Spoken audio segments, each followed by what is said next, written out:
예수님에게는 항상 많은 사람들이 모여들었습니다. 그래서 예수님께서 그 많은 사람들 앞에서 하나님의 말씀을 전하고 계실 때 한 번은 예수님의 어머니와 동생들이 예수님을 만나러 왔습니다. 그때 사람들이 너무나 많아서 기다려도 만날 수가 없었던 것입니다. 그래서 예수님의 어머니와 동생들은 사람을 보내서 자기들이 왔다고 알렸습니다. 그러자 이 말을 듣고 예수님께서는 내 어머니와 내 동생들은 곧 하나님의 말씀을 듣고 행하는 이 사람들이라 라고 이렇게 말씀을 하셨습니다. 어떻게 보면 참 놀라운 말일 수 있습니다. 아니, 심한 말입니다. 어떻게 이렇게 심한 말을 하실 수가 있었을까? 사실 예수님의 어머니 마리아가 어린 예수님을 위하여 얼마나 많은 수고를 했겠습니까? 마리아가 아주 못된 엄마였다고 하는 그런 어떤 전설이나 그런 기록을 찾아볼 수가 없습니다. 보통 어머니로서 수고를 해도 굉장한 수고를 한 것인데 마리아, 예수님을 위하여 얼마나 많이 수고를 했겠습니까? 또 그 형제들, 예수님의 동생들이 형 예수님과 함께 얼마나 우애를 나누었겠습니까? 참 예수님이 굉장히 친절하셨을 것이고 또 굉장히 지혜로우셨으며 틀림이 없는데 그 아우들을 얼마나 잘 보살피면서 큰 우애를 나누었겠습니까? 그래서 우리 아들, 우리 형님, 또 우리 어머니, 내 동생들, 내 아우들 이렇게 반갑게 지냈을 터인데 예수님께서 이렇게 심한 말씀을 하신 것입니다.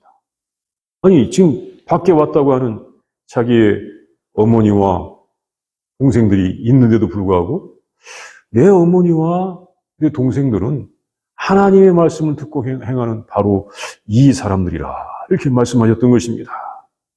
왜 이렇게 말씀하셨을까요? 여기에 아주 놀라운 중요한 교훈이 있습니다. 그 말씀을 보겠습니다. 첫째, 예수님께서는 언제나 하나님 말씀을 듣고 행하는 것을 말씀하셨습니다. 하나님의 나라를 전하시는 예수님에게 가장 중요한 것은 하나님의 말씀이었습니다. 예수님 주위에는 항상 사람들이 많이 있었습니다. 예수님께서 치료해 주시고 사랑을 베풀어 주셨기 때문이었습니다. 예수님의 사랑은 놀라운 것이었습니다. 특별히 고난을 받는 사람들, 고통 중에 있는 사람들에 대한 사랑은 놀라운 것이었습니다.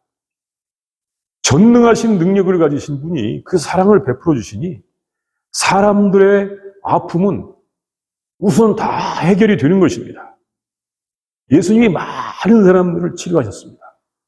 성경에 나오는 예수님의 치료의 그 이적이 23번 나오고 있는데 사실 이것은 예수님께서 치료의 이적을 베푸신 것의 아주 극히 일부분만을 기록해 전해주는 것입니다. 왜냐하면 예수님께서 하신 일이 너무나 많아서 성경에는 다 기록이 되어 있지 않습니다. 우리가 이것을 복음서의 맨 마지막인 요한복음 21장 25절 말씀에서 볼 수가 있어요. 네. 예수께서 행하신 일이 이 이외에도 많으니 만일 낱낱이 기록된다면 이 세상이라도 이 기록된 책을 두기에 부족할 줄 아노라. 예수님께서 하신 일이 너무나 많아서 물론 당시에는 양피지에 기록을 해야 됐기 때문에 그 부피가 많았겠지만 그 일이 너무너무 많다는 것을 우리에게 알려주고 있습니다. 예수님은 수많은 치료들, 이적들을 행하셨던 것입니다. 정말 많이 치료해 주시고 정말 많은 이적, 그 치료가 다 이적이었죠. 즉각 나았기 때문입니다. 이렇게 행하셨던 것입니다. 이렇게 예수님께서는 사람들을 치료해 주신 중에도 가장 강조한 것은 다름 아닌 하나님의 나라를 선포하는 일이었습니다. 회개하라. 하나님 나라가 가까웠다. 회개하라. 하나님 나라가 가까웠다. 이 말씀이었습니다. 왜냐하면 사람들은 하나님의 나라가 멀리 있는 줄만 알았기 때문이었습니다. 그때까지 하나님의 나라를 가장 강조하던 사람들이 이 모세를 따르던 유대인들이었던 것 같은데, 정말 뭐 다른 나라에서는 하나님 나라에 대한 어떤 어렴풋한 개념은 있었어도 잘 알지 못했는데, 그래도 이 모세를 따르던 유대인들은 하나님 나라에 대한 어떤 개념이 있었고 그것을 강조해 왔었던 것 같은데, 그들에게는 이 하나님의 나라가 너무나 이 멀리 있는 그런 개념이었습니다. 어느 종파든지 어느 분파를 떠나서든지 하나님의 나라를 제대로 몰랐기 때문이었습니다. 그 사람들은 하나님 나라를 경험해 본 적이 없었기 때문에, 하나님 나라를 경험해 본 적이 없었기 때문에 사람들은 하나님의 나라를 제대로 전할 수가 없었던 것입니다. 그래서 그렇게 그 당시에 많은 아픈 사람들, 환난을 당한 사람들, 고통을 당한 사람들이 많았던 것입니다.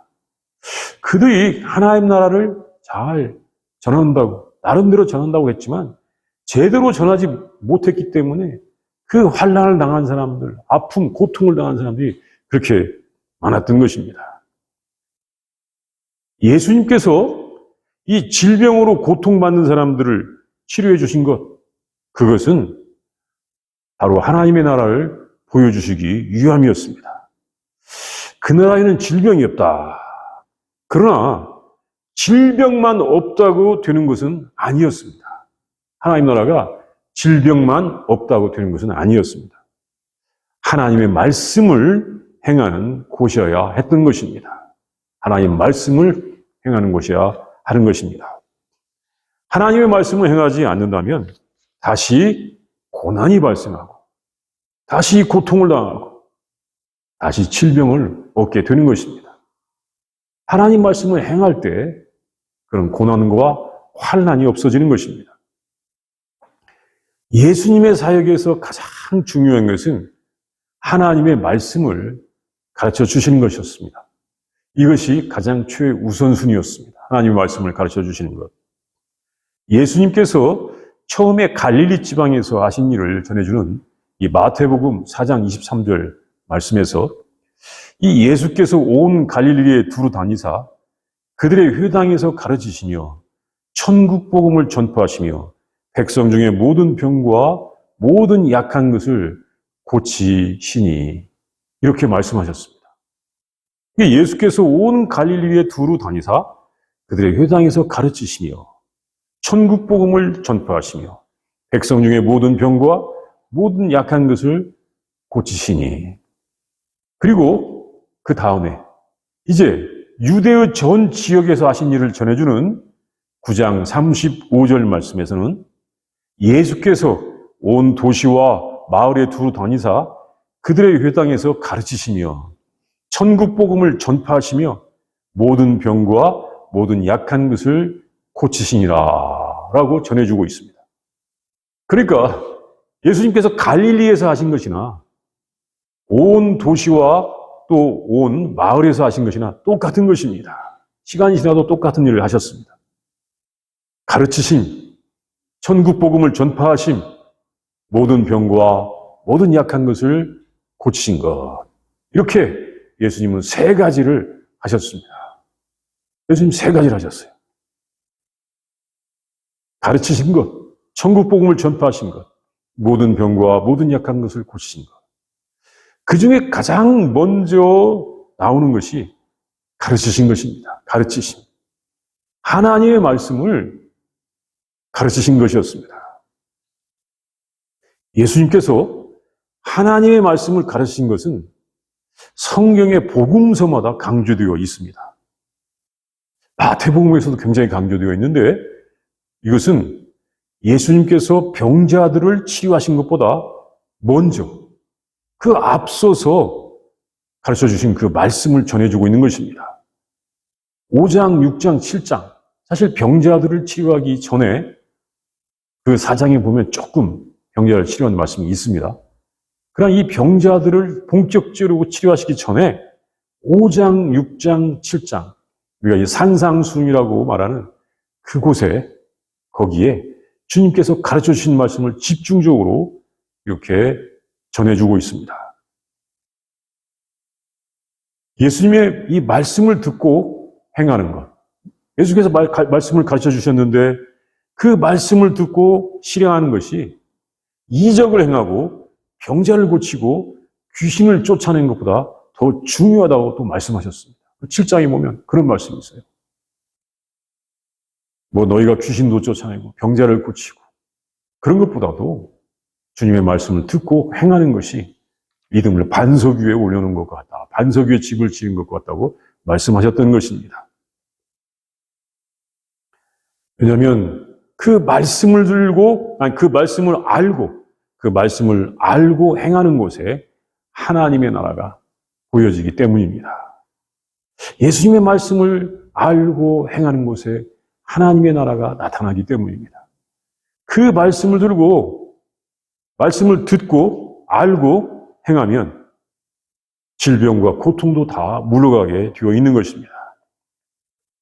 사실 그때까지 유대 율법 선생들은 그 말씀을 제대로 가르쳐 주지 못해서 그렇게 그 나라의 그 많은 사람들이 고통을 겪고 있었던 것입니다. 그리고 예수님께서 아무리 먼저 질병을 치료해 주시고 귀신을 쫓아내 주셔도 하나님의 말씀을 믿고 행하지 않는다면 다시 질병과 어둠의 세계로 되돌아가는 것입니다. 그러니까 예수님께서 어떤 사람에게서 이 귀신을 다 쫓아냈는데 나중에 보니까 더 많은 귀신이 그 안에 들어와 있는 거예요. 왜? 하나님의 말씀을 받아들이지 않기 때문에 그 사람 안에 더 많은 귀신이 들어와 있어서 처음보다 나중 형편이 더 나쁘게 되었다. 이렇게 주님이 말씀하신 적이 있습니다. 예수님께서 아무리 치료해 놓으셔도 그 말씀을 받아들이지 않는다면 더 나쁜 형편이 되는 것이었습니다. 예수님께서는 그에게 오는 모든 사람들에게 하나님의 말씀을 가르쳐 주시고 그 말씀을 실행할 것을 말씀하셨습니다. 고통이 심하거나 긴급한 환자들은 먼저 치료해 주셨겠지만 치료보다도 더 중요한 것은 하나님의 말씀을 가르쳐 주시는 것이었습니다. 그런데 사람들은 그 말씀에 대하여 아주 중요하게 생각하거나 진지하게 여기지 않았기 때문에 예수님은 여러 비유의 말씀을 통하여 강조하셨습니다. 씨 뿌리는 자의 비유, 또는 등경의 비유, 또는 그물의 비유, 다 이런 것이 하나님의 말씀을 잘 받아들이고 그 말씀으로 열매를 맺으라는 주님의 가르침이었습니다. 그리고 예수님의 어머니와 그 동생들이 찾아왔을 때 예수님의 어머니와 동생들은 하나님의 말씀을 듣고 행하는 그 사람들이라고 말씀하셨습니다.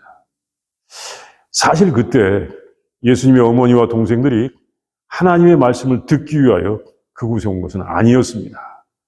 잘못된 소문을 듣고 온 것이었습니다.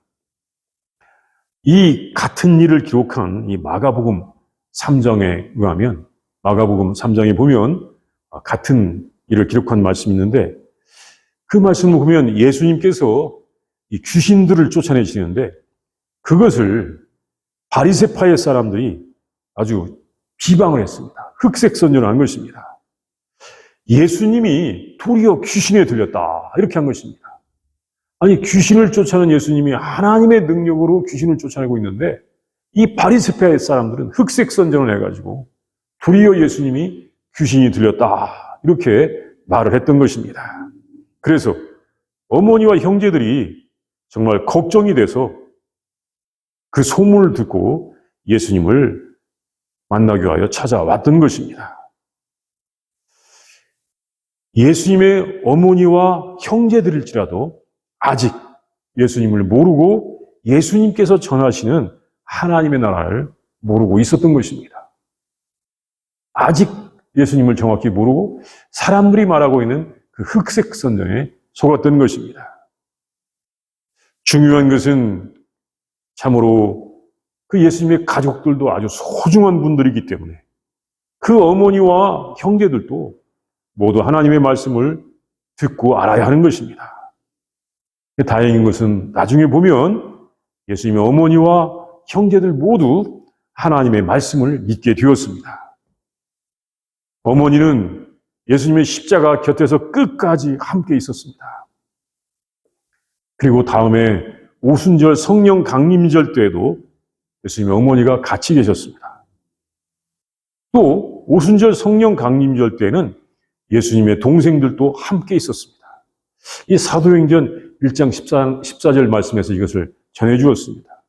그러니까 예수님의 제자들이 여자들과 예수의 어머니 마리아와 예수의 아우들과 더불어 마음을 같이하여 오로지 기도에 힘쓰더라 라고 하는 말씀에서 볼 수 있듯이 예수님의 아우들도 오순절에 함께 있었던 것입니다. 우리가 이제 다음 주에 오순절을 맞이하죠. 이것을 보면 후에 예수님의 동생들은 모두 하나님의 나라의 복음 전파에 큰 역할을 하였습니다. 신약 성경의 저자 중에 두 사람이 예수님의 동생들이었습니다. 야고보서와 유다서를 쓴 야고보와 유다는 예수님의 동생들이었습니다. 또 야고보는 나중에 예루살렘 교회의 수석 지도자가 되었습니다. 예수님께서는 가장 좋은 소식을 자기 어머니와 형제들과도 함께 나누기를 진심으로 원하셨습니다. 결국에 그 가족들은 모두 예수님께서 전하시는 하나님의 말씀을 듣고 행하는 하나님 나라의 백성들이 다 되었던 것입니다. 둘째, 예수님은 언제나 하나님 아버지를 우선으로 생각하셨습니다. 먼저 하나님의 나라를 구하셨던 것입니다. 예수님께서 어렸을 때 12살 때 6월절에 예루살렘 성전에 올라간 그 이야기를 우리가 성경에서 볼 수가 있습니다. 사실 예수님께서는 어려서부터 이 유대교의 신앙 전통을 따라서 신앙교육을 잘 받으셨던 것 같습니다. 어려서부터 이 구약 성경을 잘 배우셨습니다.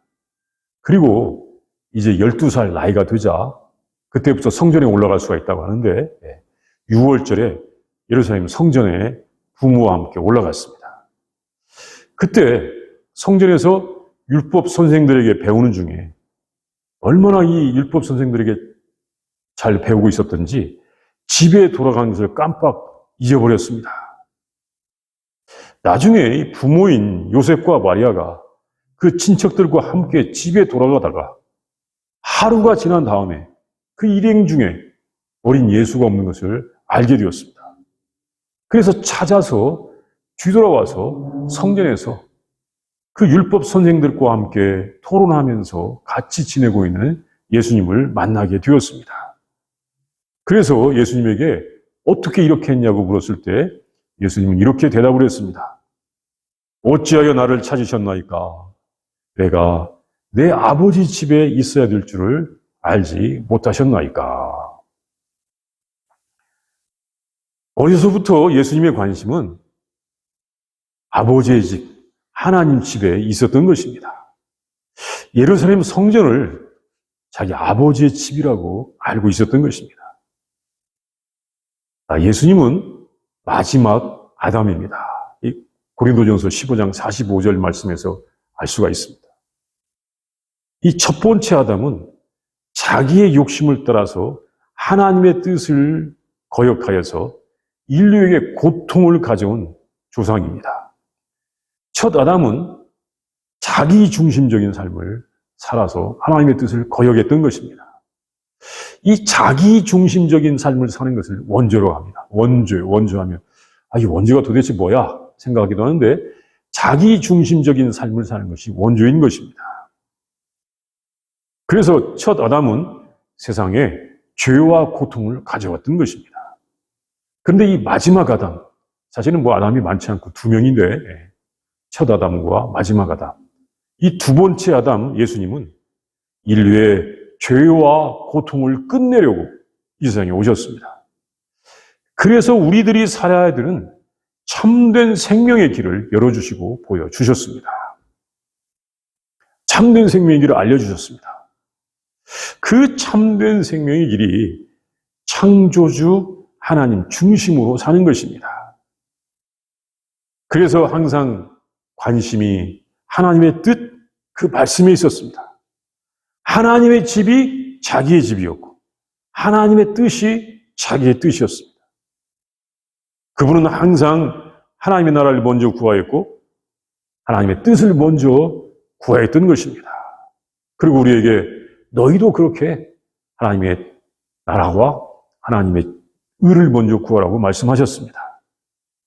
이것이 죄와 고통을 끝내는 길이고 모든 문제를 해결하는 길이었기 때문입니다.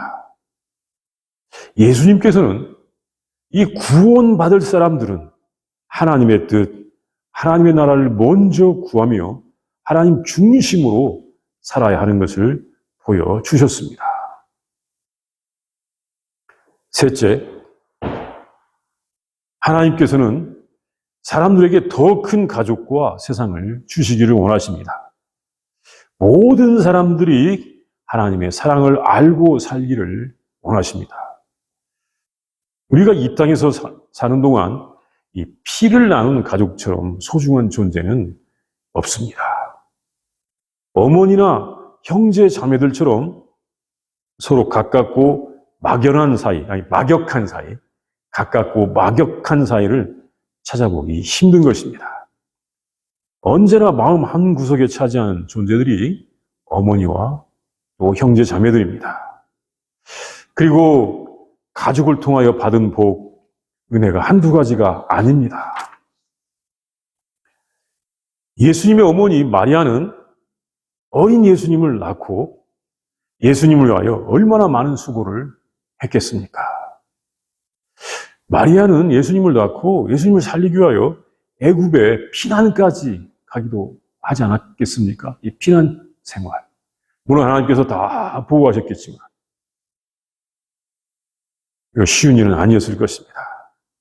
또 예수님의 어머니가 예수님을 키우느라고 얼마나 많은 수고를 했겠습니까? 키우는 수고는 보통 수고가 아닙니다. 왜? 예수님도 육체를 가지고 태어나셨기 때문에 그냥 영만 가진 존재가 아니었기 때문에 예수님의 어머니가 수고를 다해서 예수님을 키워주신 것입니다. 또 예수님의 형제들은 예수님과 얼마나 큰 우애를 나누었겠습니까? 서로 돌보고 나누어 먹고 큰 정을 나누었을 것입니다. 우리 다 마찬가지지만 저도 어머니가 하신 수고를 말하려고 하면 정말 많이 있습니다. 지금 몹시 몸이 많이 편찮으신데 그것은 이 젊었을 때 우리 형제들 위해서 너무나 많은 수고를 해서 몸이 부서져서 그렇게 그 아픔, 고통이 커진 것입니다. 뭐 누구의 어머님들 그렇지 않았겠습니까? 우리를 위해서, 자기 자녀를 위해서 몸이 부서지도록 수고해서 노내는 몸이 많이 고통스러운 것입니다. 또 아우들도 함께 자라면서 함께 만든 추억이 많이 있습니다. 어렸을 때 동생들하고 많이 싸우면서 큰 것도 같은데 싸우기만 한 것이 아니라 함께 만든 추억들도 있습니다. 또 양보도 해주고 나누어 준 것도 말할 수 없이 많습니다. 이렇게 혈육을 통하여 맺은 가족의 사랑도 정말 큰 것입니다. 혈육을 통하여 맺은 가족의 사랑, 이 땅에서 우리가 누릴 수 있는 하나님의 사랑, 가장 가까운 하나님의 사랑이라고 할 수 있습니다. 하나님의 사랑의 모형이라고 할 수가 있습니다. 이 험한 세상에서 정말 이 사회복지보다도, 정부가 베풀어주는 사회복지보다도 가족은 서로의 안식처, 울타리가 되어주기도 하는 것입니다. 이 가족의 의미를 물어본 한 설문조사가 있었습니다. 몇 년 전 것인 것 같습니다. 가족은 내게 무엇인가? 내 생명의 존재의 이유다. 27.4%의 사람들이 대답했습니다. 안식처다. 17.2%. 울타리다. 13.8%. 이 가족이 내 생명의 존재의 이유이고 안식처이고 울타리라는 것입니다. 가족의 끈끈한 사랑을 느낄 수가 있는 것입니다. 약 70% 정도가 그렇게 가족은 정말 내 생명의 존재의 이유요, 울타리요, 또 내 안식처라고 했던 것입니다. 반면에 이런 대답도 있었다고 합니다. 있어도 없어도 괴로운 필요악, 한 12.7%, 감옥, 왼수, 지옥, 6.5%, 있으나 없으나 아무 의미가 없는 존재, 5.4% 대답이 있었다고 합니다. 이게 약 한 25%는 가족의 이 부정적인 의미를 말하고 있는 것입니다. 이 죄악된 세상에서 서로 살기가 힘들다 보니까 또 이런 영향력, 이런 생각도 할 수가 있을 것입니다. 물론 이것은 어머니나 형제, 자매에 대한 생각만이 아니라 이 가정이라고 하는 울타리에서 맺은 그런 가족 관계일 것입니다.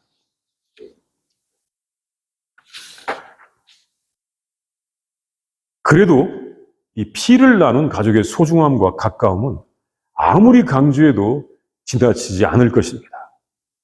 그래서 어느 민족, 어느 사회를 보아도 가족 관계는 사회의 기초가 되고 아주 강력한 것입니다. 어머니와 아버지와 형제들은 하나님의 사랑을 보여주는 통로가 되기도 하는 것입니다. 그런데 우리들에게 풍성하고 영원한 생명의 나라를 주시려고 하는 하나님께서는 우리들이 혈연 관계보다도 더 소중하게 알아야 할 것이 있다는 것을 알려주신 것입니다. 혈연 관계, 그것만 가지고 우리가 하나님 나라를 경험할 수 있는 것이 아니고 그것보다도 더 소중한 관계가, 더 소중한 것이 있다는 것을 알려주시는 것입니다. 그것은 하나님과의 관계이고 하나님의 말씀인 것입니다. 피는 우리에게 육체적인 생명을 주지만 영원한 생명까지는 주지 못합니다. 영원한 생명은 영원한 하나님의 말씀을 듣고 행하는 것에 있는 것입니다. 그리고 예수님은 혈통보다도 더 큰 가족을 말씀하셨습니다. 예수님을 찾으러 온 어머니와 동생들보다도 더 많은 사람들이 하나님의 말씀을 듣고 행하는 사람들이었습니다. 예수님의 어머니와 형제들은 아마 5명 또는 10명 그 안에 숫자에 들겠지만 예수님 앞에 많은 사람들이 있었기 때문에 예수님의 말씀을 듣고 행하는 사람들, 앞으로 미래에도 행할 사람들, 그 사람들은 수없이 많은 사람들이 있었던 것입니다. 성경에서는 형제를 말할 때에도 같은 핏줄의 형제들만 형제가 아닌 것입니다. 로마서 12장 10절에서 우리에게 이렇게 고명하고 있는데 형제를 사랑하며 서로 우애하고 존경하기를 서로 먼저 하며. 여기서 자기 가족 형제들, 핏줄의 형제들만을 가리키는 것이 아니라 하나님의 말씀을 듣고 행하는 모든 사람들을 모두 형제라고 하였던 것입니다. 예수님은 큰 가족, 큰 세상을 말씀하셨습니다. 이처럼 우리는 이 큰 가족을 생각해야 하는 것입니다. 우리 그리스도인들은 하나님의 자녀들은 큰 세상을 꿈꿔야 하는 것입니다. 큰 마음을 가져야 하는 것입니다. 자기 자신, 자기 것, 자기 가족, 이런 개념에 집착하지 말고 하나님의 말씀 듣고 행하는 사람 모두가 다 형제, 자매라고 하는 사실을, 형제, 자매라고 하는 생각을 할 수 있어야 하는 것입니다. 정말 하나님 나라는 큰 나라입니다. 또 커져야 되는 나라인 것입니다. 영원한 하나님의 말씀을 듣고 행하는 사람들이 영원하신 예수님의 가족이 되는 것입니다. 하나님께서는 우리에게 더 크고 영원한 가족을 주시기를 원하십니다. 그 가족을 받는 우리들이 다 되기를 바랍니다. 이 시간 다 함께 우리 기도합니다. 먼저 우리 예수님께서 이 말씀을 하실 때의 상황을 한번 상상해 봅니다. 예수님께서 수많은 사람들 앞에서 하나님 말씀을 전하고 계실 때 예수님의 어머니와 그 아우들이 예수님께서 지금 귀신 들렸다고 하는 그런 잘못된 소문을 듣고 예수님을 만나기 위해 왔습니다. 그러나 수많은 사람들이 있었기 때문에 들어갈 수가 없었던 것입니다. 그래서 사람을 보내서 예수님의 어머니와 형제들이 왔다고 알려주었는데 예수님께서 누가 내 형제며 내 동생들이냐라고 말씀하시고 하나님 말씀을 듣고 행하는 이 사람들이라고 말씀하셨습니다. 우리가 그 모습을 상상하면서 우리가 이 말씀을 묵상하도록 하겠습니다.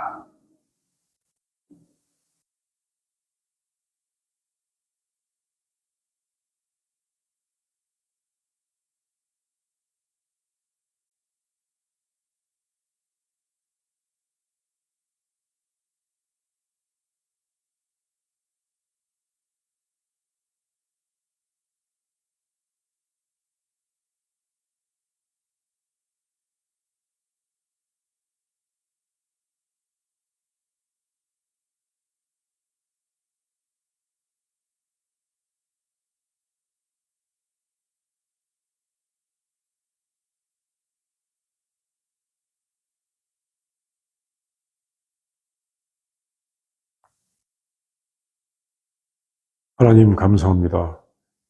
예수님을 보내주셔서 우리에게 하나님의 나라를 알게 해주시고 하나님 나라의 크고 좋음과 또 풍성함을 알려주시니 진심으로 감사합니다.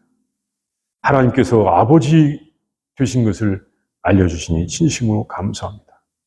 하나님의 말씀을 듣고 행하는 자는 다 하나님의 자녀들이 되어서 영원한 가족이요 영원한 삶을 살 것을 알려주시니 감사를 드립니다. 하나님, 우리가 하나님 말씀을 잘 듣고 행할 수 있게 하여 주시옵시고 하나님, 우리가 정말 큰 가족 안에서의 사랑과 평안과 생명을 누릴 수 있도록 인도하여 주시옵소서. 아버지 하나님, 우리가 혈연을 통하여 맺은 우리의 사랑하는 가족들뿐만 아니라 모든 사람들이 다 하나님의 자녀들이 다 될 수 있도록 인도하여 주시옵소서. 도와 주시옵소서. 예수님의 이름으로 기도합니다. 아멘.